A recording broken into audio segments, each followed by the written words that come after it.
Hey guys, it's Khadroth again. Today we're going to be going over the arts guide for Gilfest 2021, aka Ishtarfest. So again, I think you guys are going to see here a little bit of a difference from the quick guide, as it's kind of really efficient and more malleable to a lot of you guys' comps. You guys are going to see you can mix and match a lot more of the parts and pieces.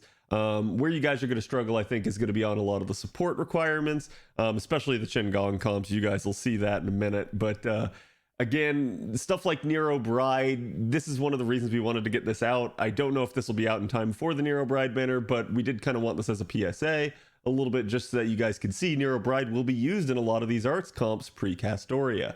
So, and there are going to be some other people here down the stretch where they maybe aren't as good yet prior to Castoria. I think you guys will see that with like Musashi and stuff. So, but again, I'm really looking forward to the arts guide for this. Same rules are going to apply for all the nodes, so you guys will see you in there. So the first of these comps is going to be a Chen Gong SuperScope comp. This is something I've tried to stress to people on stream, and I'm going to stress it to you guys here right now. If you guys think that Chen Gong is going to be your big savior, I want you guys to take a look over here at the sheer requirement of supports that you guys are going to need. You need Paracelsus, Tamamo, and your own waiver at minimum, and then take a support waiver here to make this sort of stuff work. So be very careful when using Chen Gong. Sure, grailing him can help out, but I gotta be dead honest here and say that I don't think that's the solution, nor do I think a lot of you guys are gonna want to do Chen Gong comps, mostly just because of the sheer amount of time and button presses it's going to take. I think you guys will find it very tedious, very annoying over time, and really not something you want to be grinding a lotto with. It's certainly an option for a lot of people, but yeah, as you look at the comp here, you guys can see we actually end up needing a SuperScope as well on top of that. This is not an easy comp to pull off, and we do have another Chen Gong comp coming here, but this is something I wanted to immediately hammer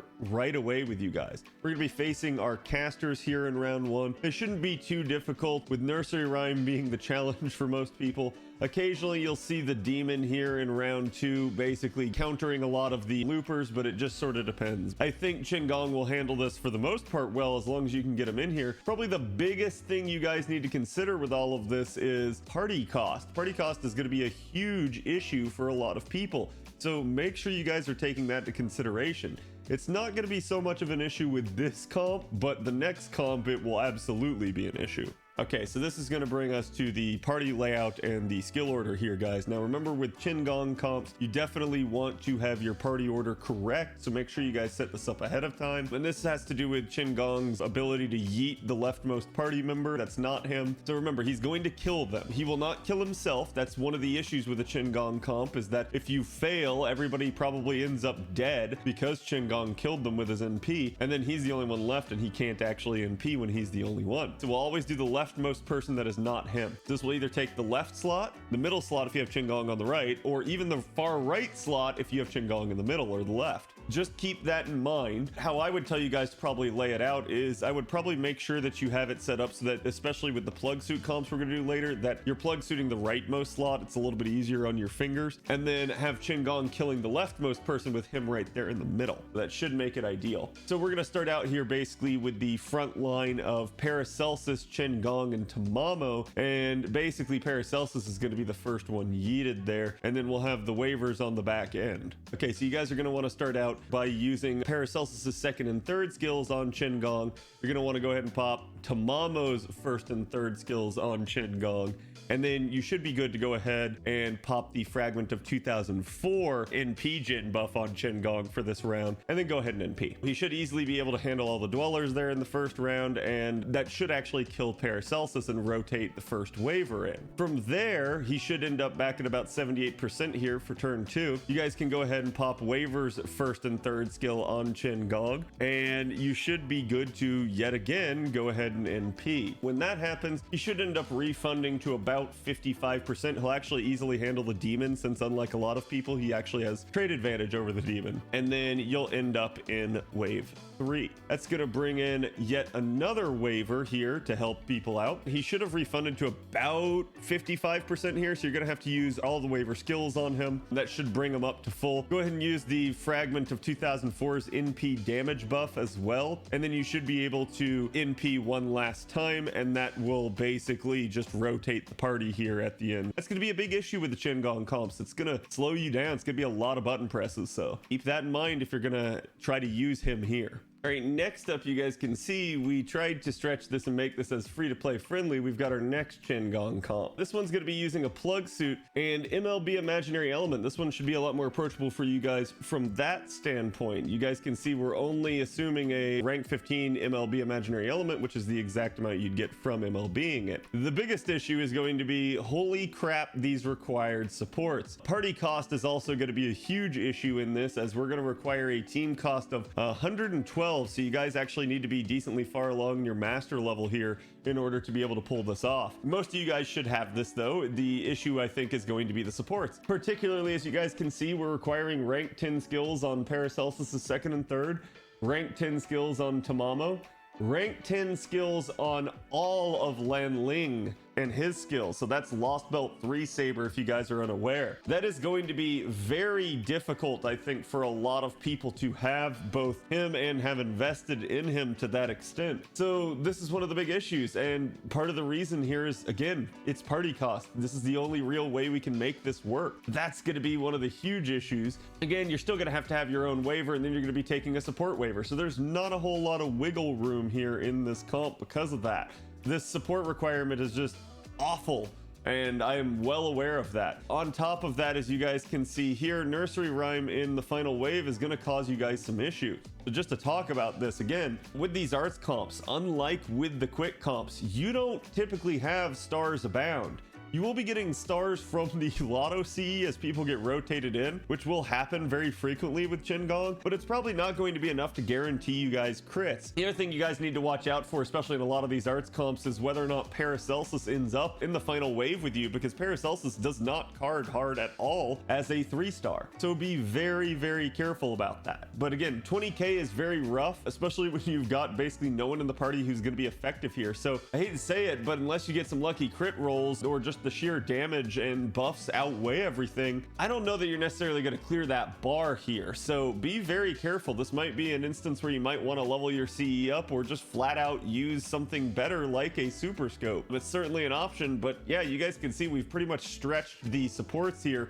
All the 10-10-10s, there's not a whole lot you guys can do about this. Leveling up Chen Gong skills as well won't really matter, and that's going to be kind of one of the big issues that I can foresee here. This is going to be spicy if you guys are trying to run Chen Gong. Just kind of remember that. This is one of the things we really wanted to show you guys. It is possible. I don't know how consistent it will be for anyone who's not just a gigantic whale, and that's something we wanted to display for all of you guys so that you would understand and start trying to look into some other comps potentially. Again, it's entirely possible that there's a comp for Chen Gong we've missed, but well, we've kind of been over this with a fine-tooth comb and kind of seen the sheer requirement it takes for Chen Gong to be able to handle this stuff. So be very careful about this. All right, so for the party order here, again, you guys want a very specific layout because it's Chen Gong, so be very careful about this. You're going to want to start out with Paracelsus in the front line, then probably Chen Gong in the middle and Tamamo on the right. Your back line, though, the order really matters here because of Plugsuit. We want to make sure that your first person up is going to be Lan Ling,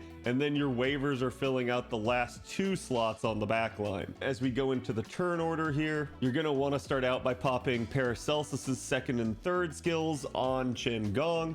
You're going to want to pop Tamamo's first and third skill on Chen Gong, and then you're going to want to Plugsuit that Tamamo in the right slot there for probably the last waiver. At that point, then you're not going to interfere with the other waiver coming in. Once that waiver is in, you guys should go ahead and be able to pop waiver's second and third skill there on Chen Gong, and then use Chen Gong's second skill, and that should have given him 30% charge to top him off. From there, you guys can go ahead and NP. He'll refund to about 59-ish%. He'll handle the dwellers there easily in wave 1, and we'll end up in wave 2. Lan Ling should have come in, and you should be able to use all of Lan Ling's skills on Chen Gong. Use that waiver's first skill on Chen Gong, and that should charge him to full.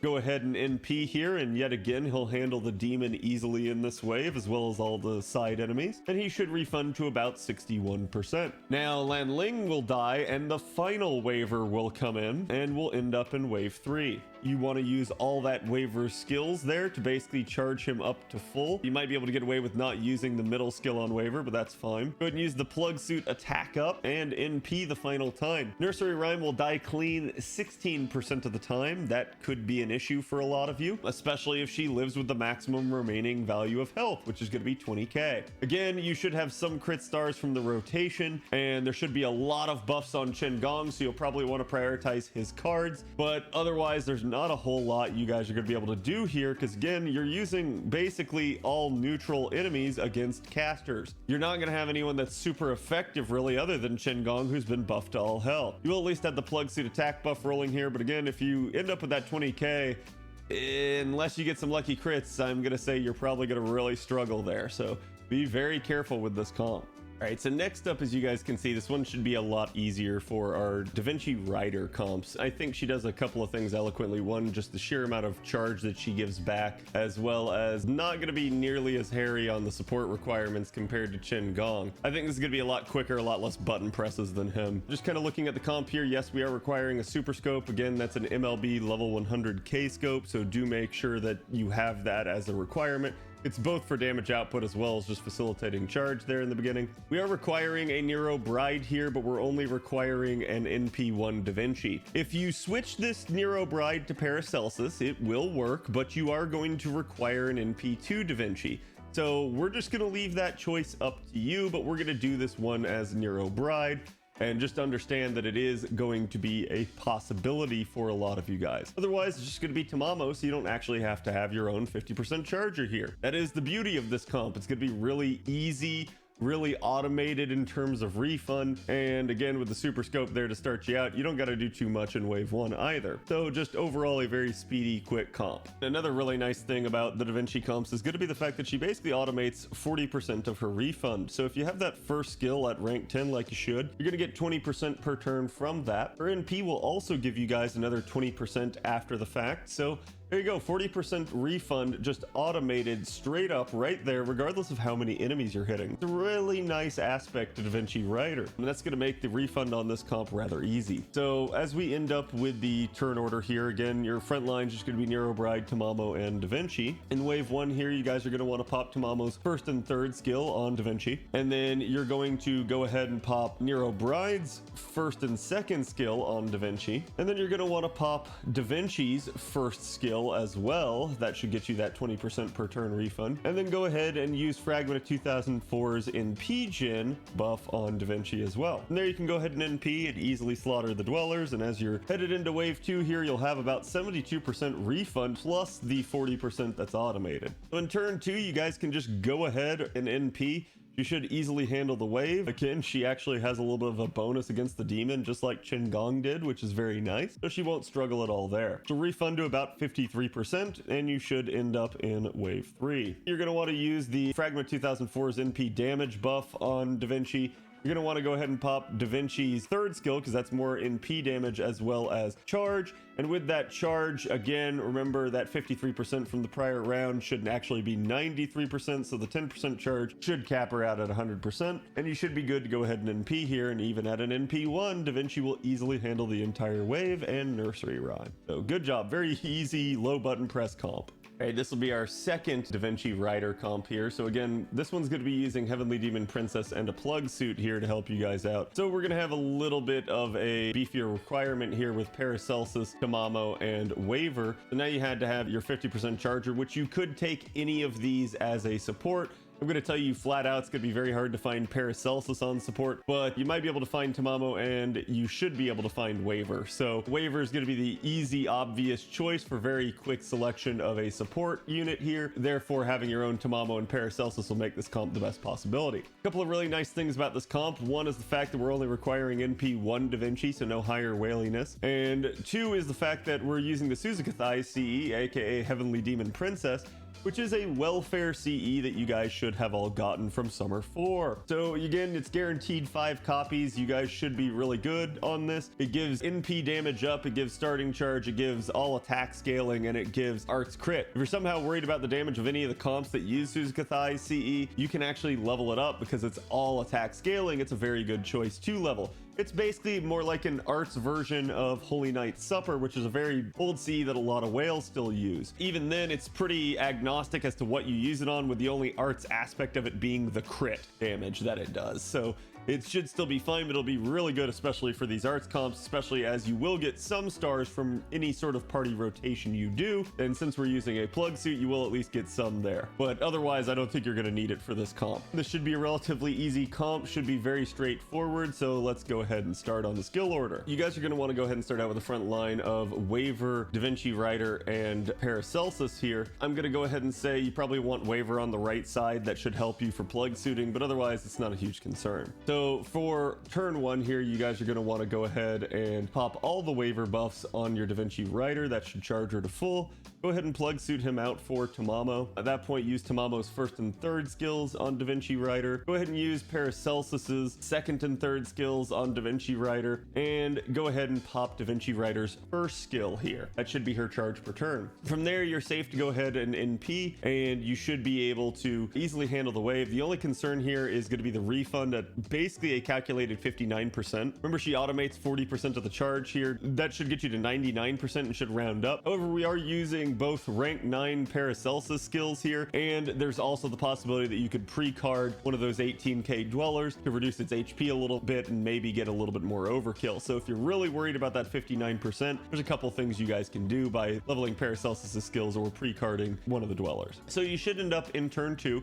If you did get to 59%, it should have charged you to full, and you should be able to just NP in turn 2 and easily slaughter the wave. She'll easily handle the demon again since she has trade advantage. And then as we end up in turn 3 here, you guys will go ahead and pop the Plugsuit attack buff and pop Da Vinci Rider's third skill, which she should need to just get that little extra bit amount of refund to charge to full, as well as, again, it's NP damage, so it's really nice. From that point, you can just go ahead and NP, and she'll easily handle the third wave. And even at NP 1, she should easily handle Nursery Rhyme, who is going to be the problem for a lot of the comps. Okay, so next up, we're going to have our 6 CE Da Vinci Rider comp. This is going to be one of the most efficient comps you guys can run out there. As you guys can see, we are going to be requiring an NP2 Da Vinci here. Part of the reason for that is just going to be the health remaining there with Nursery Rhyme, but otherwise, I think the only really big barriers to entry here are going to be your supports. Double Nero Bride is going to be rough because it basically means not only are you going to have to find Nero Bride on support, you've got to have your own. This is going to be a little bit of an issue for some people, but otherwise, this is a very approachable comp. You might have to invest some in the game to be able to pull it off, but it shouldn't have been super whale comp or anything like that. We only calculated this with level 1 of the drop CE. You guys could definitely use an MLB drop CE or even a level 100 MLB drop CE if you're really degenerate and want to level that up to really help out with the damage remaining here. One of the issues, again, that you guys are going to see in the arts comps is just going to be the overall lack of crit stars.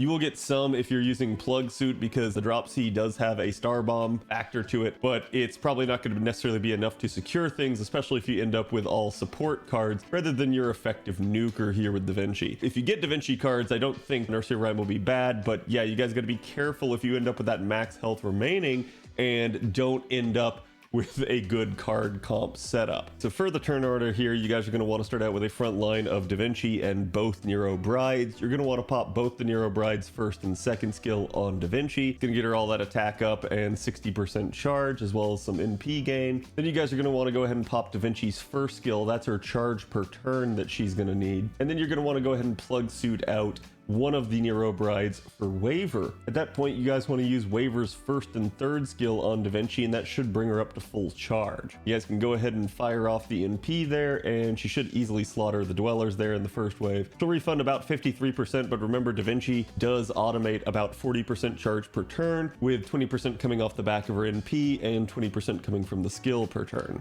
As we end up in wave 2 here, you guys are going to want to go ahead and pop Waver's second skill. She should have recharged to about 90% there. there, so that should charge her to full. You guys can NP again. She'll refund about 51% here, and another 40% automated charge should bring her to 90 yet again. In turn 3 here, now you guys can pop Da Vinci's third skill. Go ahead and use the Plugsuit attack up. That should have gotten Da Vinci the charge that she needed and fire off that NP one last time. Should be no real concerns other than nursery rhyme here on the final wave, with 46% of the time her dying clean. 54% of the time she'll live with a little bit of health remaining, but it shouldn't be too bad unless you get that max roll with about 14k remaining health. So be careful of that. Try to prioritize Da Vinci cards when you can.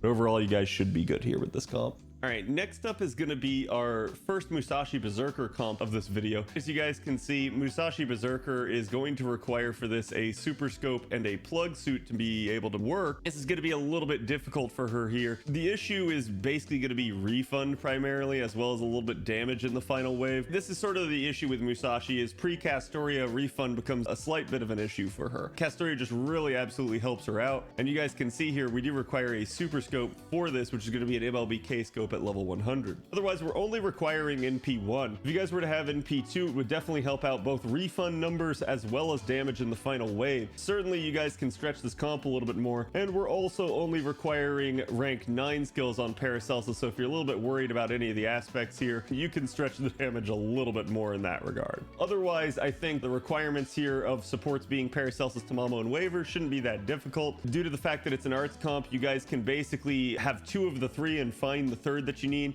However, I'm going to say that that third can never be Paracelsus, because good luck ever finding him on a support. Ideally, Waver would be the easiest one to find, with Tamamo coming in at a distant second. So ideally, if you have Tamamo and Paracelsus, this should be an easy comp for you. However, Waver, if you have him instead of Tamamo, should at least be able to provide you some ability to find a Tamamo here and there. Especially as I think you guys will see, arts is going to be a lot more prevalent in this lotto after the Nero Bride buff. So I think it's definitely going to be a thing. Plus, you guys should be able to use Nero Bride in relation to this. Just be careful about how you use Nero Bride in relation to this, because we're only recommending Paracelsus at the moment for it. That's not to say that you can't get away with using Nero Bride here, just that our skill order is designed again for Paracelsus basically. The order you're going to want is Tamamo, Musashi, and Paracelsus in the right slot, because we're going to be plug suiting him. So go ahead on turn 1 here and pop Musashi's second skill. That's our NP gain skill. Go ahead and pop Paracelsus's second and third skills to help out Musashi's refund and damage on her. And then go ahead and pop Tamamo's first and third skills on Musashi as well. That's going to get her again the damage that she needs. So go ahead and NP here, and you guys should be fine. She'll easily handle the dwellers, and she'll refund to about 93%.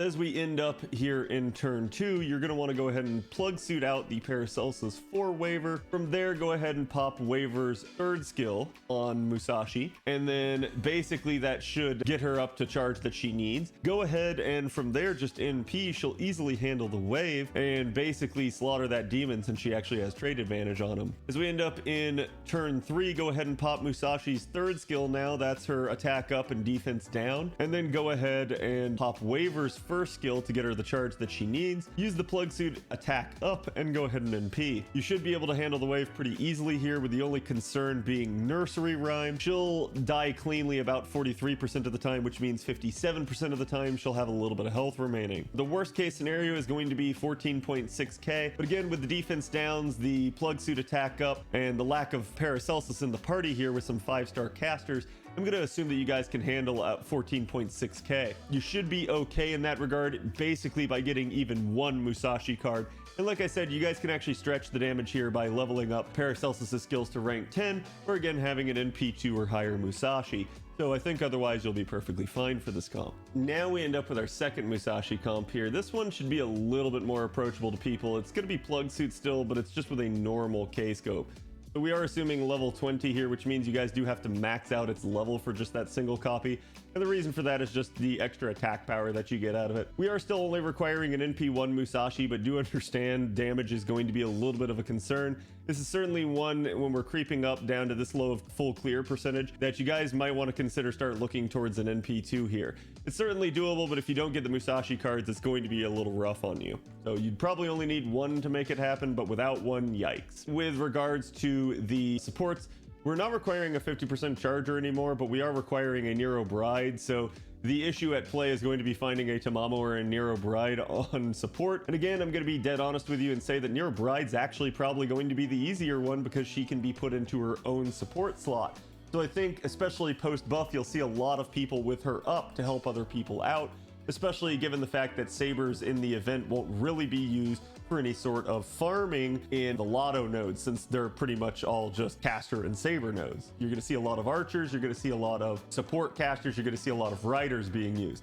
Not so much in the way of a saber. So she'll be an easier one to find compared to Tamamo, who's going to have to compete against Scotty, who's going to have to compete against Merlin, who's going to have to compete against Waver. And then Paracelsus is basically just not going to be found at all because of those other options. If you guys are worried about the damage here, you can try to stretch this as well by leveling up Paracelsus' skills to rank 10. We did calculate it with a rank 9 so that you guys didn't have to use the lore, but you guys can see that health there on Nursery Rhyme in the final wave is going to be a little iffy. So you try to stretch it some, but I mean, even still, stretching it is only going to get you 2% more arts up out of Paracelsus, so it's up to you if you want to do that. Otherwise, I think nothing too complex about this comp. The turn order should be relatively easy here. As we start out here in Wave 1, you guys are going to want to go ahead and have a front line of Nero Bride, Musashi, and Paracelsus. You're going to basically start out by popping Paracelsus' second and third skills on Musashi here, and then go ahead and Plugsuit him immediately and bring in Tamamo.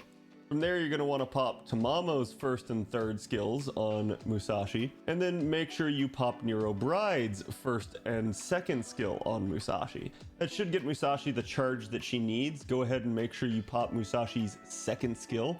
That is going to be pretty important to her for refund purposes. And then from there, you guys should be good to go ahead and NP. She should easily handle the first wave, and she should refund over 100% here. The Dweller should just die pretty easily. As we end up in Wave 2, because she refunded over 100%, there's nothing you got to do. So go ahead and just NP again here in Wave 2, making this a very nice, fluid, easy comp. She'll easily handle the demon in that wave, so nothing to worry about. Now in Wave 3 here, you guys are going to want to go ahead and use the Plugsuit attack up, and then use Musashi's third skill to get that extra attack up and defense down on the enemies, and then go ahead and NP that final time. And she should easily be able to handle the wave, with the exception of Nursery Rhyme, who will live about 75% of the time on you. And the big concern here is going to be that she could live with up to 18.7k health remaining. If you get a single Musashi card, it's probably just going to resolve that for you, but if you don't, that's going to be the big issue. Be very careful here. You guys want to make sure that you do as much as you can, but this is why we tried to set up the comp so that you'd have Nero Bride and Tamamo in at the end rather than Paracelsus, so that you have a little bit more carding power. I think the easy ways to stretch this are to level up Paracelsus' middle skill one more rank, or to have a higher NP level of Musashi, or again, even to use a SuperScope here. That should help you out and make it doable. Be very careful. It's going to be close if you get that max health roll. So otherwise, again, I think it's a very nice, easy, fluid comp. Next up is going to be Kiara, and I'm sure you guys were thinking it's casters, it's cavalry class, there's nothing really holding her back, she's an arts unit, this is the arts video, let's go with Kiara. And we can. The only issues that I really see with Kiara here in this comp is, one, we're going to require a SuperScope, which is already a high barrier of entry, and two, we're requiring NP2, because as you guys can see, even at NP2, she still doesn't cleanly handle Nursery Rhyme. That's going to be a little bit of an issue with this comp. However, this shouldn't have too big of a barrier to entry with just Paracelsus and Tamamo here, and again, Fragment 2004. We will require all rank 10 skills on Kiara, and it is super necessary, as you guys can see right here, for the NP gain skill, because we're going to end up at exactly a calculated 99%. That should round up, and you guys should be fine there on Wave 1, but it's definitely going to be a concern. Remember, too, guys, the little bit of trick here, if you're trying to get a little bit more overkill, you can always try to pre-card one of these 18k enemies. That means carding before the NP just to reduce its health, so that you get maybe another hit of overkill out of Kiara. That might be able to stretch it. Just make sure you don't actually kill the enemy. If you kill him, then you're only looping against 2 enemies, and well, she'll definitely fail. Be very careful about that. But otherwise, again, this should be a very straightforward comp, very easy. Do remember too that one of the issues at play here is going to be the fact that Kiara is an alter ego. Because she's an alter ego, that means she's only getting a 1.5 times or 150% modifier against the enemies, rather than a rider who would be getting a 2.0 or 200% modifier against the enemies. That would be a lot more effective to use a rider here, and that's why Kiara ends up requiring NP2, as well as the refund sum too. As we end up with the turn order here, again, your front line is going to be Paracelsus, Tamamo, and Kiara. In wave 1 here, you're going to want to pop Paracelsus' second and third skills here. Again, we did require them at rank 10. Go ahead and use them on Kiara here. Go ahead and use Tamamo's first and third skills on Kiara. And then go ahead and use the Fragment of 2004's NP Gen buff on Kiara. From there, you're going to want to pop Kiara's third skill. That's also her NP Gen. And you can go ahead and NP. She should easily handle wave 1, but you're going to end up at exactly 99% with everything at rank 10 and that SuperScope at level 100. Pretty much the only way you can stretch it a little bit is by pre-carding. Be very careful with that. As we end up in turn 2, she should have full charge, so just go ahead and NP again. There's nothing else you have to do. She should easily handle the wave. She's pretty agnostic to the node because she's beast traded, so there's not a whole lot that she has to worry about anyone counter trading her. She's not going to do a super amount of damage here against the demon, but she should be fine. So as we end up in wave 3, now you guys are going to want to go ahead, because she refunded about 50% there from the prior wave, and pop Kiara's first skill. That's going to get her the 50% charge that she needs, and then go ahead and pop Kiara's second skill. It's going to get her that arts down, and basically make sure that you're popping the NP damage buff here as well from Fragment of 2004. You should be good. Nursery Rhyme is going to be your only issue here. And as you guys can see, she'll still die about 90% of the time perfectly clean at NP2. It's going to be that 10% of the time she'll live and you'll eventually have to card it. But at 2.8k being the max remaining, I'm not worried about that in the slightest bit. You guys should easily be able to kill that with one card, unless it's maybe a Paracelsus card, but otherwise I'm sure you're fine. All right, so next up here is going to be the less whaley version that has basically just a normal Kscope for Kiara. We are going to be using Plugsuit, and you know what that means. That basically means now you got to have your own Paracelsus and Tamamo and probably support waiver. You could eventually find yourself a support Tamamo if you're lucky or you know a good friend, but good luck ever finding a support Paracelsus. So this is going to be one of the issues that we're going to see with a lot of comps is, sure, you can mix and match and take whichever one of these on support that you want if you have 2 of the 3, but Paracelsus is sort of going to be the given because you're almost never going to find him.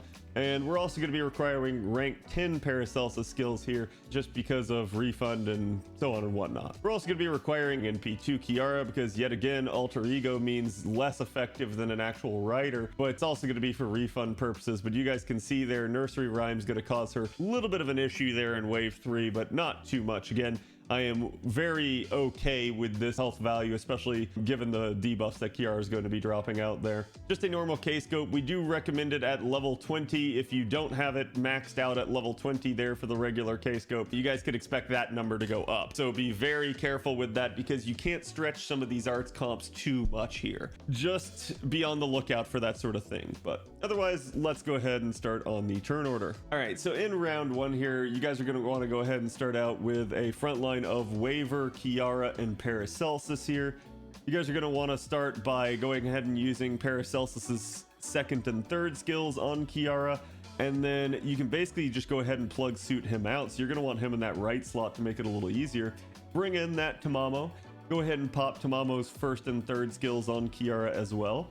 And then from there, go ahead and pop Waiver's second and third skills to bring Kiara to full, and then pop Kiara's third skill. So that should get her the maximum amount of buffs and NP gen that she needs, and go ahead and NP. There she'll easily handle the dwellers and basically refund back to about 80%. So now in wave 2 here, you guys are going to want to go ahead and use Waiver's first skill. That should be his 30% charge. That should bring her easily up to full, and then you should be fine to go ahead and NP with her easily handling the demon here in wave 2 yet again, and basically refunding to about 58%, which should be well in the safe zone. Now in wave 3, you guys are going to want to go ahead and use Kiara's remaining 2 skills. That should be her 50% charge, her arts down and everything. And then go ahead and use the Plugsuit attack buff here as well to give Kiara a little bit more oomph.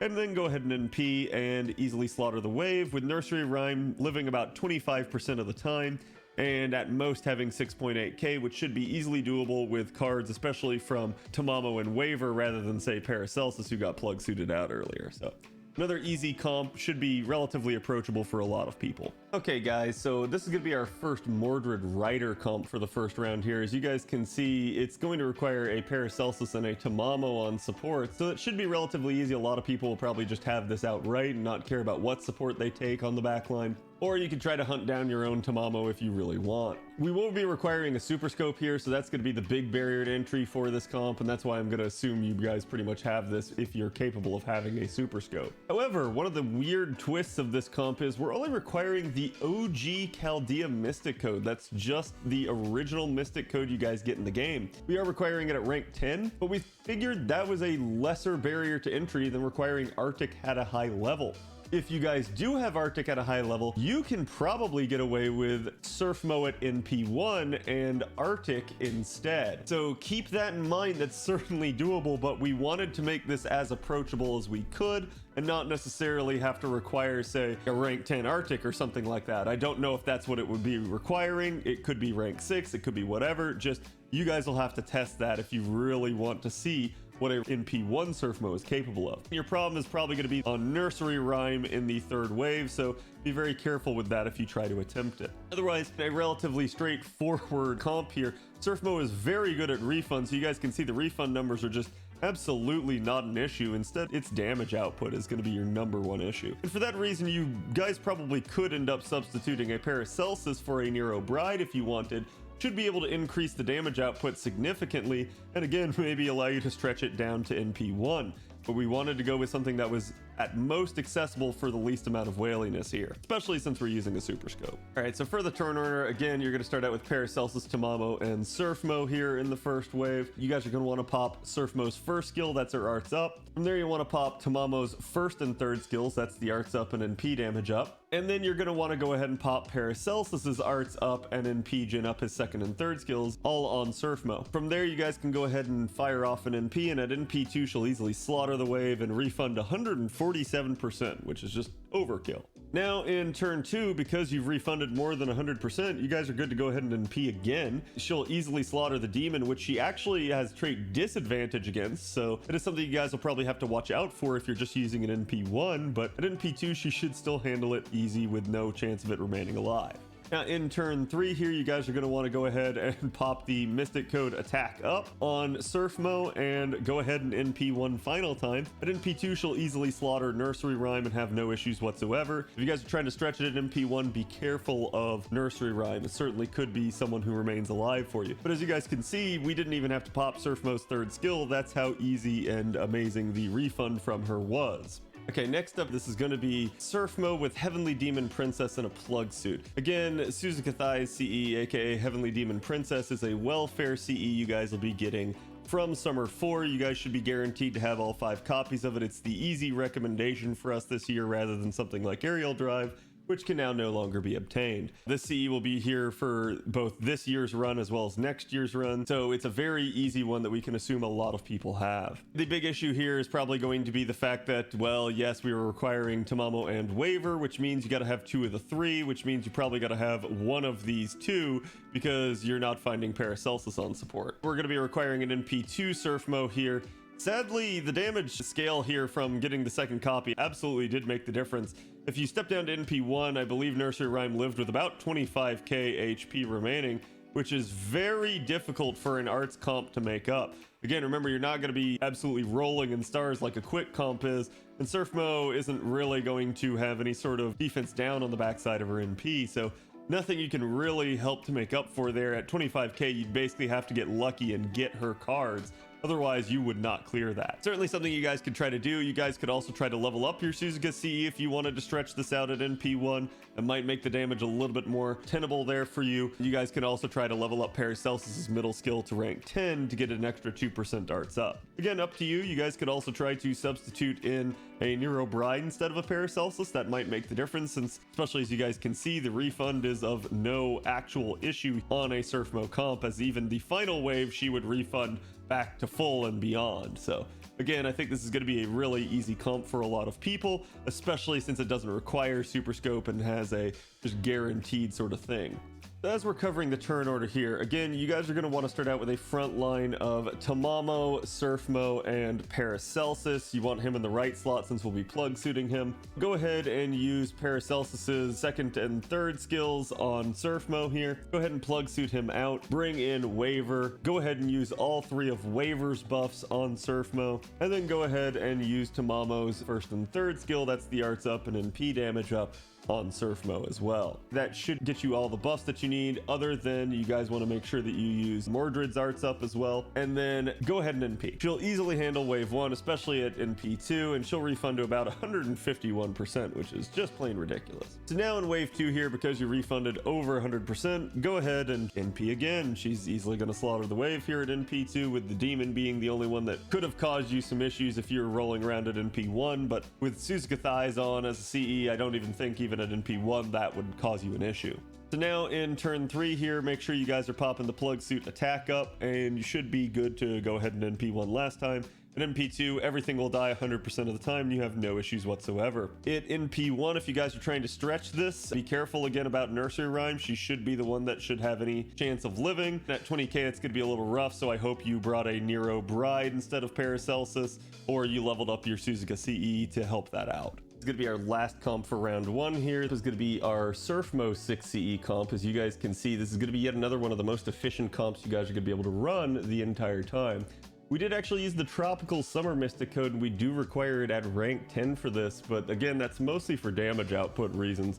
As you guys can see, Surfmo does not really ever struggle for refund purposes unless there's less than 3 enemies. And probably one of the bigger barriers to entry though here is we did require an NP3 Surfmo. And the reason for that is the health remaining. When we dropped it to NP2, it got to be a little too much for comfort. So you guys might be able to try it, but I wouldn't necessarily advise it at NP2. If you're going to do that, make sure you have an MLB drop CE on. Make sure you try to level it up or something to try and basically erode some of that remaining health. But otherwise, again, this should be another really easy comp outside of, yeah, there we go. Yet again, we require double Nero Bride. So be careful about this. This is another big reason to have Nero Bride. She's going to be sort of the driving factor in a lot of these 6 CE comps as we go forward. So she's very efficient in a lot of that. And this should be a fairly standard makeup, and it's actually probably going to be the most simplistic comp you'll have for overall button presses. So talking about the turn order here, again, we're not using Plugsuit, so your front line is just double Nero Bride and Surfmo. You guys are going to pop literally all the skills from everyone other than Nero Bride's third skill and Surfmo's second skill. You want to make sure that Nero Bride's first and second are on Surfmo there. You guys are going to want to make sure Surfmo's first and third are popped as well. And that should bring her up to 90% charge and give her all those attack ups and NP gains. And then at that point, just use the Mystic Code's third skill, the 10% charge on Surfmo. That'll get her to full. And you guys can go ahead and NP, and well, she'll easily slaughter wave 1, and she should basically have 138% refund there. So refund's not going to be an issue here. In turn 2, it's very simple. Just go ahead and fire off the NP yet again. She'll easily handle everything. She's anti-traded against the demon, but again, it shouldn't really have any issue with that still. She should refund to about 128%. Now in turn 3 here, you guys are going to want to go ahead and use your first skill from the Mystic Code on her. That's the arts up and NP damage buff. Then go ahead and just fire the NP off yet again, and she'll easily handle everything in the third wave with only Nursery Rhyme living 28% of the time. And really there, the worst you're looking at is about 7.6k. So should be handleable with any Surfmo cards and possibly even just a couple of Nero Bride cards. Okay, welcome to the round 2 Chen Gong comps here. Again, you guys know we're not really going to be recommending the Chen Gong comps because the requirements for Chen Gong are frankly ridiculous. There are going to be some hybrid comps that we'll probably show off later in a couple of the other videos, but again, for pure Chen Gong looping, you can do it, but it's really whaley and not recommended. If this didn't scare you guys away just by looking at the required supports and their required levels, and then the SuperScope there that's a requirement, I don't know what to tell you. You guys are certainly capable of doing this comp then, but then at that point, there's probably better comps you guys can do. But I'm still going to go ahead and run through this with you guys because we ran the numbers on it. We wanted to show you whether or not it was possible. It certainly is. It's just like we said, you probably have something better. So again here, as you guys can see, we require Paracelsus's second and third skills at rank 10. We require Tamamo's first and third at rank 10. We're using Asclepius here, which is another one. He's a fairly new unit, so this is going to require some Lost Belt formats and maybe be a little bit difficult for some people to get up to this level. But we're going to require his latter 2 skills at rank 10 as well. And then you're still going to have your own waiver on top of that, and basically each of the waivers that you take should have to have the 3rd skill at rank 10 for the damage output. Essentially how this one's going to work is you have to have 4 of these and then take the support waiver. That's what makes this a little rough on people to have, not even just the SuperScope, which again is a MLB level 100 Kscope. So again, this sort of stuff is going to be a little rough here. Now, party cost here should be about 110, but it should be okay here. I think the big issue that you guys are going to have is for our team comp, you've got to set it up in the appropriate way. You're going to want to make sure that you start out with a front line of Paracelsus, Chen, Gong, and Tamamo. And then for your 4th, 5th, and 6th slots, it needs to go in the order of Asclepius, Waiver, and Waiver. The Waiver has to be in the last slot because we're going to be doing Plugsuit, and yet again, Chen Gong is going to be killing people, so people will rotate in from the next slot available. As we go through the turn order here, you guys are going to want to go ahead and start out by popping Paracelsus's 2nd and 3rd skills on Chen Gong here. Go ahead and use Tamamo's 1st and 3rd as well on Chen Gong, and he starts out at full, so you guys can go ahead and fire off that NP. He's going to easily handle the wave, and he should refund to about 50%. Paracelsus is going to die, and Asclepius there is going to rotate in. Now in turn 2 here, you guys are going to want to go ahead and use Asclepius's 2nd and 3rd skills on Chen Gong. Go ahead and swap the Tamamo for the waiver all the way in the back. Then go ahead and use that waiver's 2nd and 3rd skills as well as Chen Gong's 2nd skill, and that should have given him 50% charge and charged him to full. Go ahead and NP, and he should refund about 36%. From here, Asclepius is going to die, and the last remaining waiver is going to rotate in.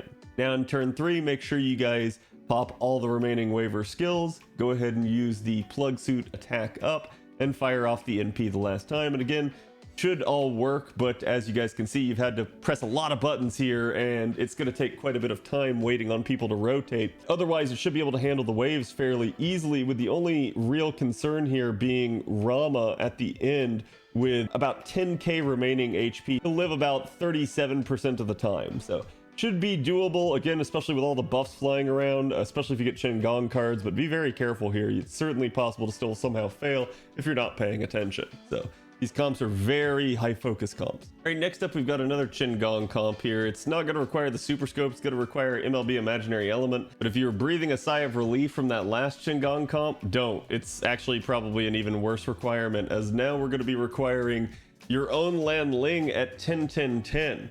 Also, instead of Tamamo, we're going to be using Nero Bride, so you're still going to not really save anything. So it's more just a, hey, this is a different support loadout, but again, we're still going to be requiring 4 of the 5, with the 5th coming in as a waiver on support.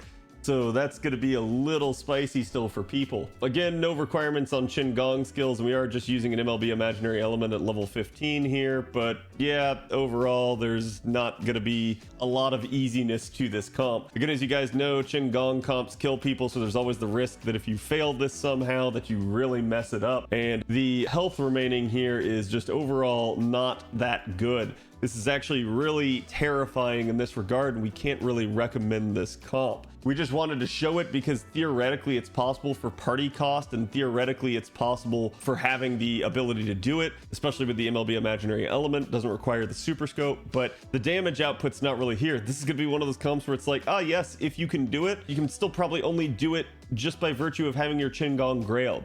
And I'm not saying this to make people grail their Chen Gong, I'm saying this to show people how unfeasible this is. So just keep this in mind, and this should be a little bit of a wake-up call to a lot of people. But again, we did run the numbers on it, so let's run through it. With regards to this comp, it's only a 112 party cost. Certainly going to require a high master level, but again, with all the supports that you have to have here, I'm not surprised if anyone has that high master level. Talking about the party setup here, remember you guys are going to want to start out in a very specific order because of the way Chen Gong works. You guys are going to want to go ahead and start out with Paracelsus, Chen Gong, and Nero Bride on the front line, with slots 4, 5, and 6 in your backline being taken up specifically by Lan Ling, and then the 2 waivers. Waiver must be on the end because of the Plugsuit and the fact that Chen Gong will be killing people and rotating in, so you need it to all happen in a very specific setup and order. Now talking about our turn order here and our skills. So you guys are going to want to go ahead and start out with Paracelsus's second and third skill on Chen Gong and Nero Bride's first and second skill on Chen Gong. You guys can go ahead and NP here, and he should refund to about 42%, easily handling everything in the first wave. Paracelsus is going to die. That's going to rotate Landling in as well. In turn 2 here, you guys are going to want to go ahead and use all of Landling's skills on Chen Gong. And then from there, go ahead and Plugsuit swap your Bride for Waver at the very end of your comp there. Go ahead and use Waver's first and third skills on Chen Gong. And then you guys should be good to go ahead and NP, but I'm going to say that you should possibly have to pre-card the Limousine there. It's going to have some max health remaining, and the refund is pretty tight. He has to get to exactly 30%. So if you end up less than 29%, it's not going to round up, so be careful of a 28% roll there. Landling is going to die. That's going to rotate the final remaining Waver in. In turn 3 here, you're going to pop all the remaining Waver skills. That should be everything that you need to get them to full. However, you are going to also need to pop Chen Gong's second skill to finish off that last little bit of charge. From there, go ahead and pop your Plugsuit attack up, and then go ahead and NP the last time. The real problem you guys are going to have here is Lakshmi Bai is going to have a shit ton of health possibly remaining. Jeanne d'Arc's going to have a shit ton of health possibly remaining. And Rama is just going to be wholly undoable for a normal Chen Gong. So this is sort of why we said this is pretty much only doable by a Grail target, but probably worth going over nonetheless. Okay, so this is going to be our first Jarcher comp for round 2. Again, as you guys can see, we require SuperScope and Fragment of 2004. Part of the reason here is because refund comps in general are just going to be really rough here for the second wave of round 2, as again there's only 2 enemies there, so even the quick comp struggled here, and pretty much the only ones that might not are going to be the buster comps because they automate a lot of charge. But even still, charge here is going to work a lot better than refund, so if you do have arts units that can charge, it shouldn't be too difficult. However, we are still going to have to require certain NP, partially due to wave 3's requirements here with a ruler in it who's going to cause a lot of people that aren't necessarily going to have effective damage to struggle a little bit. Even though Jeanne d'Arc has low health here, you guys can see it's just going to cause Jarcher, her archer counterpart here, to just not be able to kill clean at NP2 a lot of the time. And there you guys go. You guys can bump it up to NP3 if you really want to make it 100%, but NP2 is the last value that we felt safe recommending. NP1 just really lacked in damage output here and probably wasn't doable. Overall, the comp's pretty approachable, except for the SuperScope requirement, and having your own Nero Bride shouldn't be too bad here with just an NP2 Jarcher requirement. A lot of people aren't going to necessarily have that, but I think you guys will see there are going to be some times that we're going to be able to get away with NP1. Fragment of 2004 is going to be required at rank 10 here, but it is what it is. It's just the requirements to make this work at this level of efficiency. This is just going to be another 5 CE comp for us. The turn order here, as you guys can see, is just going to be a front line of double Umu Bride and Jarcher. And there you guys are going to want to go ahead and pop both the Nero Bride's second skills, the attack ups on Jarcher, and then pop Jarcher's first and third skill there to give her the attack up and the arts up. From there, go ahead and NP, and she should easily handle wave 1, refunding to about 42%. In turn 2 here, you guys are going to go ahead and pop the first skills on both the Nero Brides. That should charge Jarcher to full now at this point. Go ahead and use the Fragment of 2004's NP gain skill on Jarcher here, because she's going to need it since she's only hitting 2 enemies, and go ahead and NP the last time here. And then as you guys can see, she'll refund to about 60%, which is exactly what you need. Be careful, you don't want to end up less than 59% or this won't work out. So pre-card maybe a little bit of here if you're unsure. And then as we end up in turn 3 here, you guys are going to go ahead and pop Jeanne's skill 2. That's going to be her charge of 40% as well as her NP damage skill. And then go ahead and pop the Fragment of 2004's NP damage skill on Jarcher. And then she should be good to go ahead and NP. She'll easily handle wave 3 with only her ruler counterpart here causing her any issue. It will not die clean at NP2 any of the time, but I think you guys can see most of the time she'll only have about 6k health remaining. 10k is going to be the most, so you got to be very careful about that with carding. But if you get even a single Jarcher card with all those buffs, it should work out. Jarcher will also have crit stars per turn, basically due to the fact that she has looped 3 times, so you should have at least 2 of those rolling, providing you with a little bit of extra possibility of a crit here to help handle that. All right, next up is going to be our normal Kscope variant of the Jarcher comp here in round 2, and you're probably wondering, wait, Cad, how does a normal Kscope handle this better than the SuperScope does? Well, part of the reason here is because we switched to using a Plugsuit, so we're getting an additional support. The good news about this is because we don't require double Nero Bride with this, you guys can mix and match. You need 2 of the 3 here in order to be able to pull this off, as well as your own Jarcher at MP2.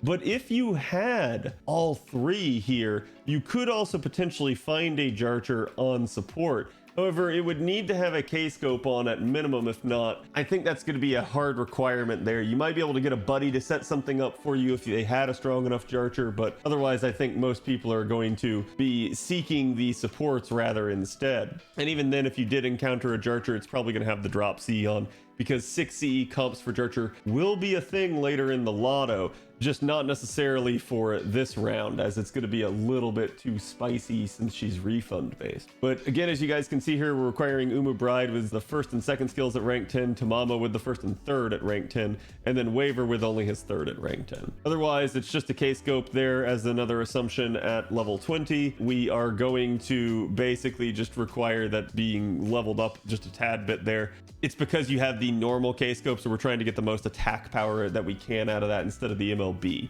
As you guys can see here, Jarcher is still going to have a 10-10-10 requirement herself, but overall this should be a fairly easy comp with only Jeanne d'Arc Ruler there at 6k remaining, causing you any sort of issue in wave 3. Alright, so for the turn order, you guys are going to want to go ahead and start out with Nero Bride, Jarcher, and Tamamo on your front line. Go ahead and pop Nero Bride's 1st and 2nd skills on Jarcher. That should get her the charge that she needs to get to full, as well as the NP gain and the attack up. Go ahead and pop Tamamo's 1st and 3rd skill for the arts up and the NP damage up, and then go ahead and pop John Archer's 1st and 3rd skills for the arts up and the attack up. Go ahead and NP there, and she should easily handle wave 1 yet again and refund to about 87%. In turn 2 here, you guys can go ahead and Plugsuit out that Tamamo for your Waver. Go ahead and pop his 2nd and 3rd skill here. That should bring Jarcher up to full again, and you should be good to go ahead and NP. She'll refund to about 55% here against just the 2 enemies, so fairly nice in that regard,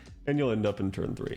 Now in the final turn here, make sure you guys use Waver's 1st skill and Jarcher's 2nd skill to get her an additional 70% charge there, so you should easily do it just fine here on the refund. And then go ahead and put the Plugsuit attack buff in here and go ahead and NP the last time. Should be everything that she needs to handle the wave, with only Jeanne d'Arc remaining alive about 70% of the time, and at most 6k. Should be doable for even 2 support cards. Alright, so here's going to be our Musashi Berserker comp of round 2. We're not against casters this time around, we're against sabers, and round 2 only has 2 enemies instead of 3. So for Musashi Berserker, who's primarily refund based, this was actually a pretty hard node for her. Especially with Castoria not being out yet, certainly you can get her all of the damage up that she needs, or all of the NP gain or charge that she needs, but you can't get it all in one package like you can with Castoria. So this is where she's definitely going to struggle a little bit, and as a result of that, we've actually decided to handle wave 2 here with a Rash, and it actually works out pretty eloquently as he's able to slaughter the 2nd wave. You don't need a Grail to Rash or anything like that. The only big requirements to entry here, as you guys can see, are going to be 1, the SuperScope, since we only require Musashi Berserker at NP1, but it's going to be having your own Waver and Tamamo here.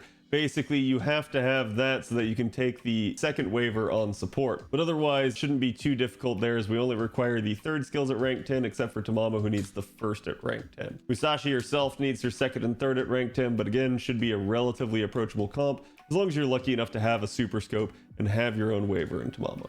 For the party setup here, you guys want to make sure it's very specific again, because we're going to be using a Rash and a Plugsuit, so you're going to have multiple rotations. Make sure your party order is set up with a Rash in slot 1 there, Musashi Berserker in slot 2, Waver in slot 3, Tamamo in slot 4, and Waver in slot 5. And the reason for that is because a Rash nuking is going to bring in that next person, which needs to be Tamamo, and we're going to be Plugsuiting Waver for Waver there, so it has to go in that exact order. For your skill order here, on wave 1, all you got to do is pop Musashi's 2nd skill for her refund ability, and you guys can go ahead and nuke, but be careful, she'll refund to about 29%, so you might want to pre-card the driver just a little bit, since he can actually have some health remaining there at NP1. This is a totally unbuffed Musashi, it's kind of how it's happening, but maybe look into that a little bit in case you're trying to be cautious about not failing that refund percent. She does have to get back to 30%, aka 29%, to round up, so Be very careful there. In turn 2 here, you guys are going to want to go ahead and use all of the first waiver skills on a rash. Plugsuit the waiver out for the second waiver in the 5th slot. Go ahead and use that waiver's 2nd and 3rd skills to bring a rash to 70%. And go ahead and use a rash's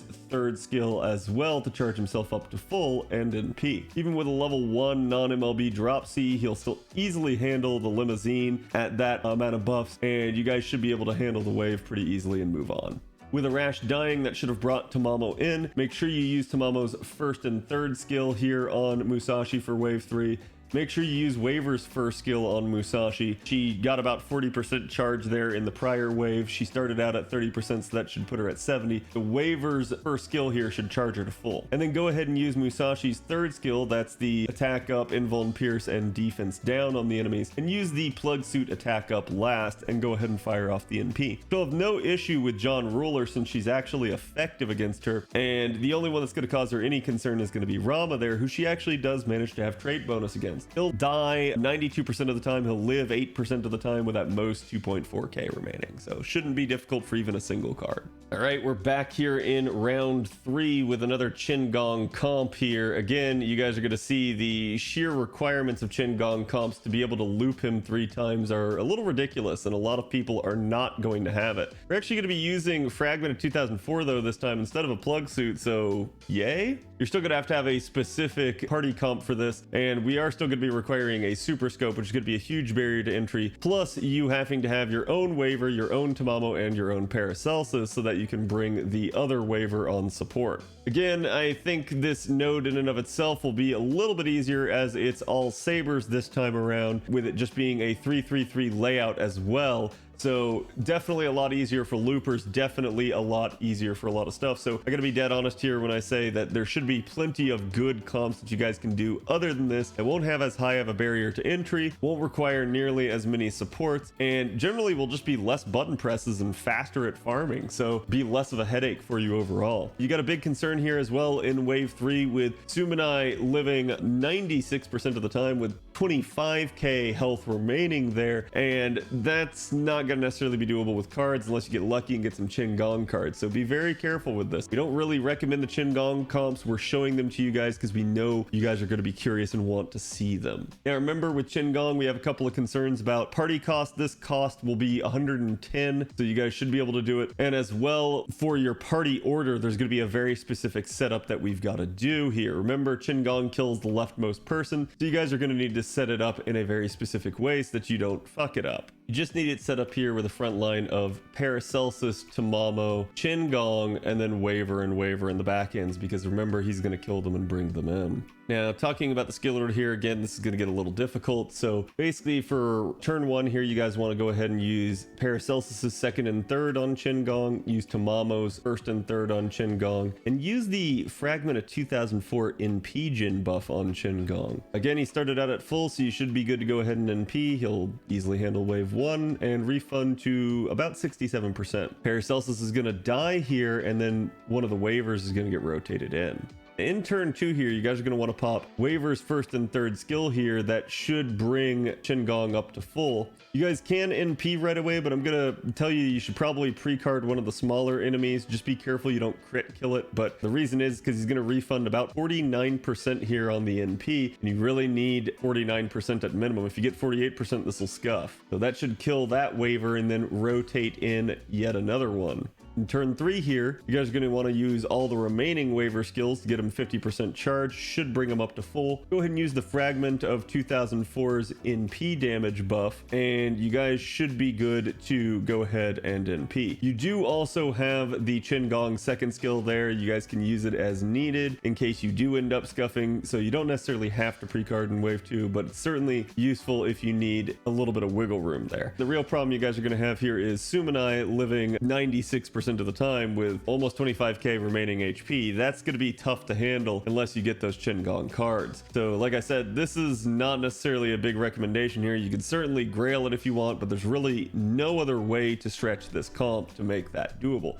Be very careful. The cards could absolutely screw you and you can end up in a 4 turn. Thankfully, with a lot of the buffs you guys have rolling around, even a 4th turn there, you might not be able to NP, but you should certainly be able to card it out. shouldn't be too sloppy of a mess up if you do mess up. Also, I'd just like to say here that we did have a Land Ling variant with imaginary element, but again, it's just as unusable as the prior one was in round 2. So if you want to see how that works, go check that one out. It really wasn't even worth us recording, just to say that again, all 3 enemies will live with remaining health. It's just not worth it, and it's a little bit too much for most comps to handle without an insanely grailed Chen Gong. Okay, so here we go, guys. This is going to be our Jarcher comp for round 3. Jarcher is going to be able to handle this a lot better, and she's really going to take off here because of the 333 layout and all sabers. Going to be a little careful here. We are requiring SuperScope, but Sum and I could live with about 18k remaining health, so that's a little bit spicy for a lot of people, but this is just an NP1 Jarcher as opposed to the NP2 required in round 2. So if you guys did want to stretch it some, having a higher Jarcher would certainly help you out, but otherwise we can't stretch it in the support or the craft essence requirements. The mystic code here, we're actually getting away with using the summer 3 mystic code, but we do need it at rank 10 for the damage output. Otherwise though, it should be a really good easy comp for a lot of people. Again, you guys can basically have, due to the split supports here, any support that you want. You could have a Tamamo and take a Nero Bride, you could have a Nero Bride and take a Tamamo. I'm gonna say that my advice is that's probably gonna be easier to find a Nero Bride than it will be a Tamamo because of the layout of the Lotto nodes this time around. Sabers aren't going to be that usable, so Nero Bride will be an easy find for a lot of people on support. However, you could end up having both of them yourself and taking someone else's super scoped Jarcher, and that might work out for you there in that regard. But there's also going to be some 6 CE comps, and they're not wholly undoable either, so you might want to look into those. We'll have them right after this. But either way, this will be a 5 CE comp, and it should be pretty doable for a lot of people. For our party setup, it's obviously going to be Tamamo, Jarcher, and Nero Bride here. For the skill order, you guys are going to want to go ahead and use Jarcher's first and third skill here to give her the arts up and the attack up. Nero Bride's second skill, that's the attack up as well. And then use Tamamo's first and third skill for the arts up and the NP damage up. Go ahead and NP here, and she should refund to pretty much exactly 60%. That's actually pretty good, and if you get less than 59%, you've messed up, so be careful. In turn 2, we are going to go ahead and use Nero Bride's first skill. That's going to be 30% charge and 45% NP gain, and then go ahead and use the charge from the mystic code of 10% there on your Jarcher and bring her back to full. And there you guys can go ahead and NP one more time, and she'll easily handle wave 2 100% of the time here, even at NP1.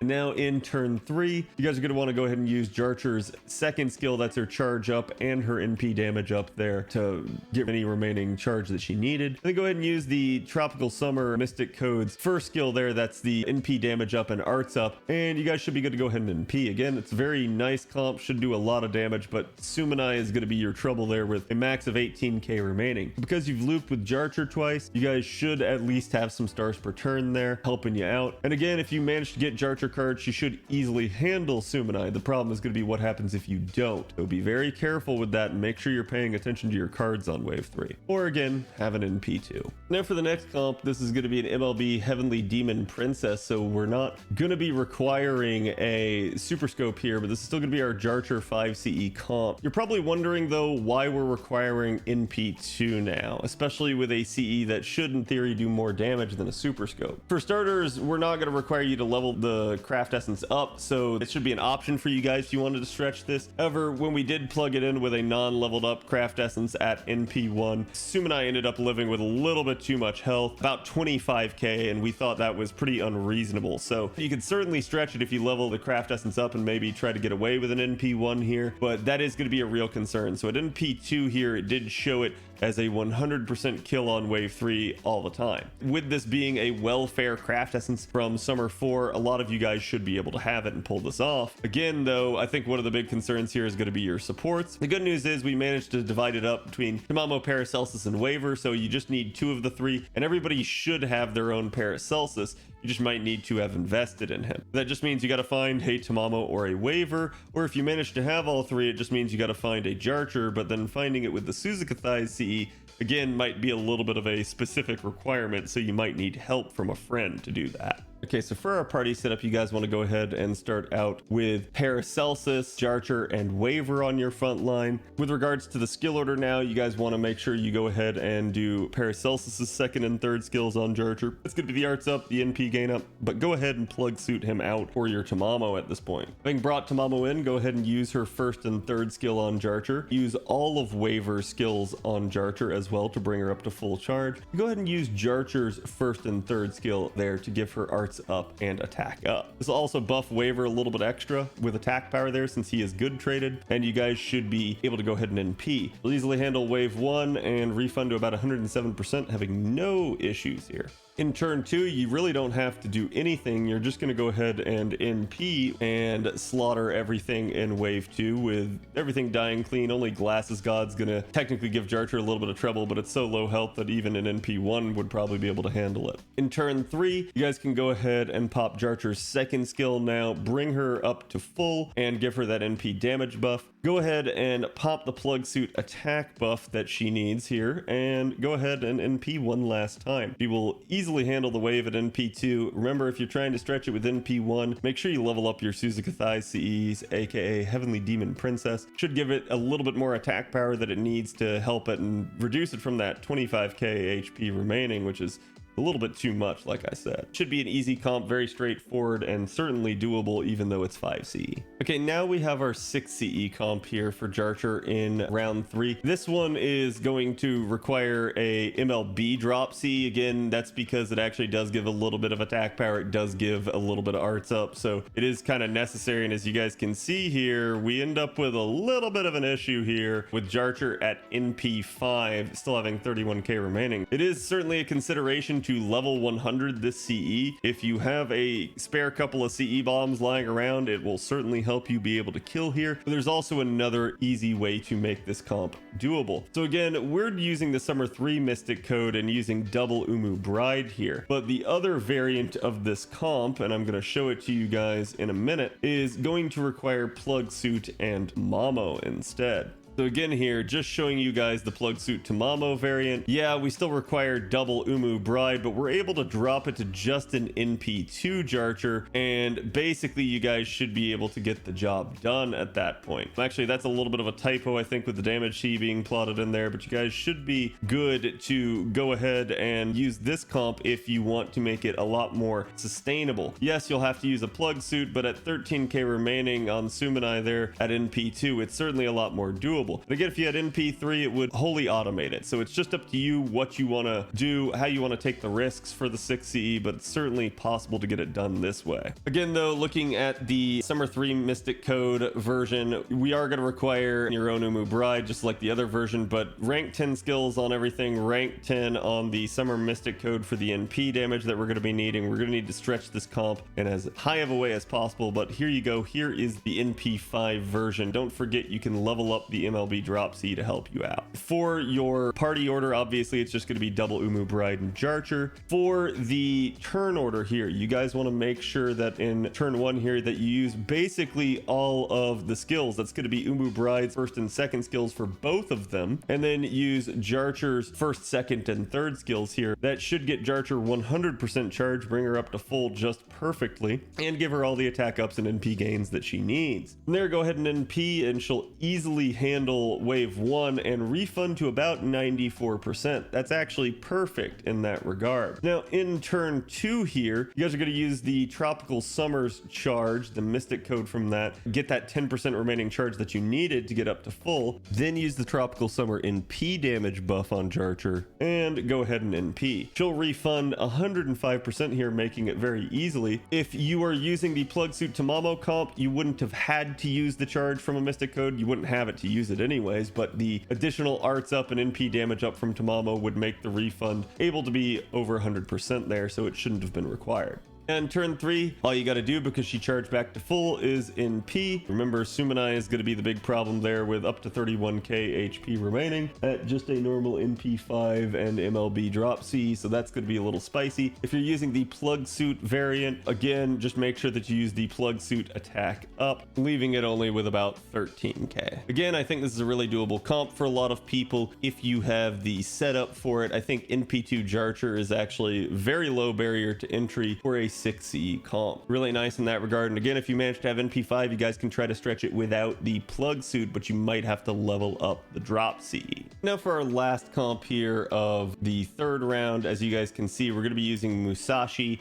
It's going to be a SuperScope Plugsuit comp again, and it's actually going to function almost exactly like the one on round 2 is, because Musashi is just kind of a little bit struggling outside of Castoria for right now, and we are going to be requiring MP2 here, but we're going to have a rash handle wave 2 himself. That way she refunds a lot on the low health wave at the beginning, a rash handles the kind of annoying intermediate wave, and she'll handle with all of her buffs the third wave. At NP2 it's a 100% clear. You might be able to get it done with NP1, but Sumanai is going to be your big issue there. And again, we are requiring a SuperScope, so you're going to be fishing for cards if you do that. Another barrier to entry here is having your own waiver in Tamamo, as you've got to be able to take one of the waivers on support. That plus the SuperScope and an NP2 is going to make this a little bit difficult for some people to pull off. Otherwise, it shouldn't be too difficult here, and it should be a very decent 5 CE comp for you. So for the party order, you guys are going to want to go ahead and start out with Arash, Musashi, Zerker, and one of the waivers. Your back line needs to consist of Tamamo in the 4th slot and a waiver in the 5th slot, because remember, we're both Plugsuiting and Arash nuking and killing there, so you're going to have 2 different swaps here, and it needs to happen in the exact order. For your turn order here, you guys are going to want to make sure that you use just Musashi Berserker's 2nd skill there. You guys can go ahead and NP, and she will handle the wave pretty easily at NP2 rather than the NP1 that we required before, and refund to about 33%. In turn 2 here, you guys are going to want to make sure that you use all of the waiver skills on a rash. That should bring a rash up to 50%. Then Plugsuit that waiver out for the waiver in the 5th slot, and use that waiver's 2nd and 3rd skills to get a rash to 70%. Again, that should have given Musashi 40% herself there. Go ahead and use Arash's 3rd skill here to charge him up to full and NP. He'll easily handle the wave, especially with all those buffs on, and not have any issues whatsoever. When he dies, he's going to bring Tamamo in. Now for turn 3, you got a little bit of crit stars from Tamamo, which is nice, but you're not going to need it in NP2 here. Go ahead and pop 1st and 3rd skill from Tamamo on your Musashi Berserker, and then go ahead and use your waiver's 1st skill, the one remaining one that he has on Musashi, to bring her up to full charge. From there, go ahead and use Musashi's skill 3 to get the additional attack up and defense down, and the Plugsuit attack up, and go ahead and NP. Again, at NP2, she'll handle it 100% of the time, and you won't have any issues. If you're trying to make it stretch at NP1, be very careful. Choose your cards wisely, and again, try to prioritize Musashi cards there. Whew, that was a lot of comps. So that's going to be it for the arts video, guys. Again, I hope we covered most of the ones that you guys will be interested in. There should probably be some that we didn't find, but we did put a couple 6 CE comps in there for you guys, knowing that you guys would want to see them.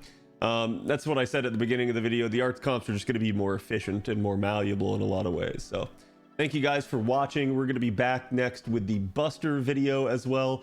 And again, guys, as always, feel free to follow me on Twitter.